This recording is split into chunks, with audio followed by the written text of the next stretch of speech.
Have you ever wondered, how does a company like Facebook reach a billion-dollar valuation in little over 1 year? How does someone like Peter Thiel, who majored in philosophy, become a successful tech entrepreneur? We are often told that successful companies take many years to build, with many thousands of employees, not in a few years, with a handful of people working from the garage. But what if that wasn't the case? What if you don't have to spend your entire life trying to climb the corporate ladder? And what if we find out that we could generate a six-figure income without ever leaving our homes, and that we could significantly influence the lives of millions of strangers? Hi friends, welcome to my channel. My name is Girish, and in this channel I'm going to be summarizing major insights from books that I have recently read. Today we're talking about Power Moves, Lessons from Davos. It's written by Adam Grant, who is a professor of psychology at the Wharton School of Business. The book is set at the World Economic Forum, which was founded by Klaus Schwab, with the goal to improve the condition of the world by bringing together the most powerful people in business, politics, and beyond. Each chapter is a series of insightful conversations between the author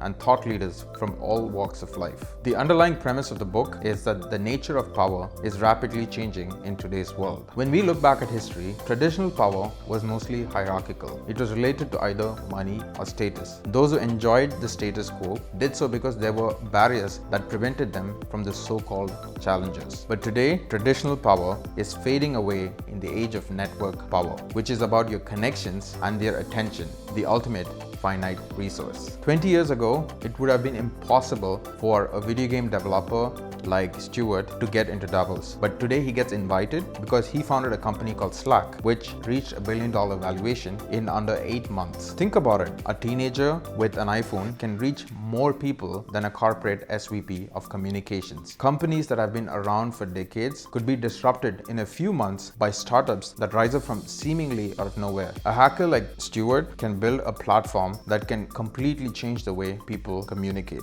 Another interesting person that the author then meets is Moises Naim, whose book has caught the attention of some very powerful people. In fact, his book, The End of Power, was listed as Mark Zuckerberg's first recommendation during the announcement of his book club. In this book, Moises argues that power today has become easier to acquire, harder to use, and easier to lose. Think about the most destructive weapons of the modern day. They are cyber attacks, drones, and suicide bombers. None of that requires a government or thousands of soldiers cooperating with each other. Anyone sitting at home with a laptop and internet connection can develop the knowledge to launch a cyber attack.